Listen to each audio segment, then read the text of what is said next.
আসসালামু আলাইকুম, hello everyone. আমি অ্যাডভোকেট সাকিবুল ইসলাম সনেট লিগ্যাল টকের পক্ষ থেকে আপনাদের সবাইকে স্বাগত জানাচ্ছি। আর আজকের যে বিষয় নিয়ে কথা বলতে এসেছি সে বিষয়টি হচ্ছে আপনি আপনার কষ্টে অর্জিত টাকা দিয়ে জমি কিনছেন না মামলা কিনছেন, সে বিষয়ে আজকে আপনাদেরকে জানাবো। তবে চলুন জেনে নেওয়া যাক। জমি কেনার ইচ্ছা অনেকের মনেই থাকে, কিন্তু প্রশ্ন একটাই, আপনি কি কেবল একটি জমি কিনছেন নাকি অজান্তে কিনে নিচ্ছেন একজাক মামলা মোকদ্দমা? বাংলাদেশের বাস্তবতায় জমি কেনার ক্ষেত্রে ঝুঁকি কম নয়। বৈধতা যাচাই, কাগজপত্র পরীক্ষা এবং জমির মালিকানা নিশ্চিত করা না গেলে ভবিষ্যতে আপনাকে পড়তে হবে একটি কঠিন আইনি জটিলতায়। জমি কেনা কোনো হালকাভাবে নেওয়ার বিষয় নয়। এতে ছোট একটি ভুল ডেকে আনতে পারে বছরের পর বছর ধরে চলা মামলা, আর্থিক ক্ষতি ও মানসিক দুর্ভোগ। তাই জমি কেনার সিদ্ধান্ত নেওয়ার আগে আপনাকে নিতে হবে কয়েকটি গুরুত্বপূর্ণ এবং সচেতন পদক্ষেপ।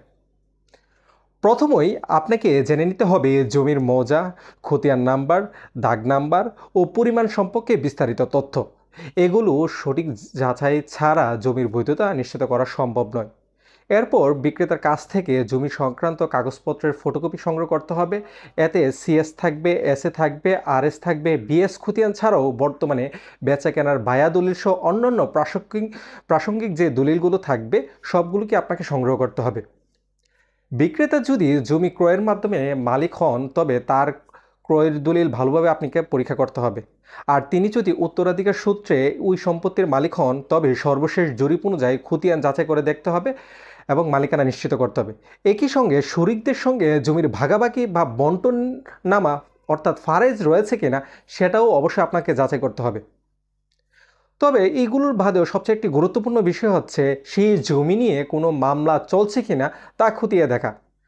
আদালতে বিচারাধীন জমি কিনলে আপনি ভবিষ্যতে বড় ধরনের ঝামেলায় পড়তে পারেন। তারপর আপনাকে দেখতে হবে জমি কি কোনো ব্যাংক বা প্রতিষ্ঠানের কাছে বন্ধক রয়েছে কিনা, সেটাও ভালো করে খোঁজ নিয়ে দেখতে হবে। আবার দেখতে হবে যে জমিটি কি কোনো সরকারি খাস জমি কিনা বা পরিত্যক্ত বা শত্রুপক্ষের সম্পত্তির আয়তে পড়ে কিনা। তা নিশ্চিত হওয়ার জন্য স্থানীয় যে ভূমি অফিস আছে সেখানে আপনাকে অনুসন্ধান করতে হবে। জমির মালিক যদি আবার নাবালক বা মানসিকভাবে অক্ষম হন তবে তার পক্ষ থেকে বিক্রি করার জন্য আদালতে অনুমতি প্রয়োজন। এই নাবালক বা মানসিক অসুস্থ ব্যক্তির সম্পত্তি যদি আপনি ক্রয় করেন তা আদালতের অনুমতি আছে কিনা সেটা আপনাকে আগে দেখতে হবে। জমির মালিকানা নিশ্চিত হওয়ার পর খতিয়ান ও জরিপের নকশার সঙ্গে সঙ্গে নিয়ে জমিটি সরজমিনে ঘুরে দেখুন।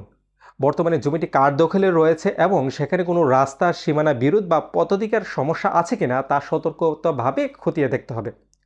এই সব গুরুত্বপূর্ণ ধাপ অনুসরণ করলে আপনি শুধু জমিই নয়, নিরাপত্তা ও মানসিক শান্তিও কিনতে পারবেন। জমি কেনা জীবনের বড় একটি সিদ্ধান্ত, তাই সাবধানতা ও সতর্কতাই হতে পারে আপনার সবচেয়ে বড় সঙ্গী। আজ এ পর্যন্তই, আবারও দেখা হবে অন্য কোনো বিষয়ে অন্য কোনো দিনে। সে পর্যন্ত ভালো থাকবেন, সুস্থ থাকবেন। আমি অ্যাডভোকেট সাকিবুল ইসলাম সরের, ব্রাউন এরিয়া জজ কোর্ট।